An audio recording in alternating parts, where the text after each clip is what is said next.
Mga kapuso, madamo pa ang kulang sa Konektadong Pinoy Bill sunod sa Federation of International Cable TV and Telecommunications Association of the Philippines o FICTAP. Sunod kay FICTAP Chairperson Estrellita Juliano Tamano, lakip diri ang probisyon para ma-regulate ang utility pole rental. Ini ang ginabayaran sa mga internet providers sa mga electric company para magpatakod sa internet cable na gikan sa poste tubtob sa balay sa mga customer. Sa memorandum sa National Electrification Administration sa 2018, 420 pesos ang pole rental kada posisyon sang kable kada tuig.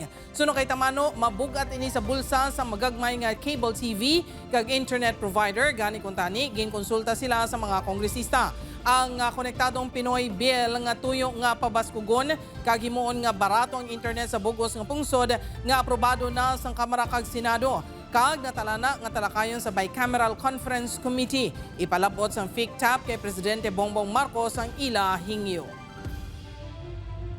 So ng gobyerno, mapamura yung internet, kaya nga lahat inalaw na makapagbigay internet. Pero yung pole rental naman, hindi nila ginagalaw. Susulat na lang kami sa Presidente na bago niya pirmahan, kailangan muna basahin niya na yung aming reklamo kailangan mabigyan ng pansin bago talaga magkaroon ng batas na ganyan.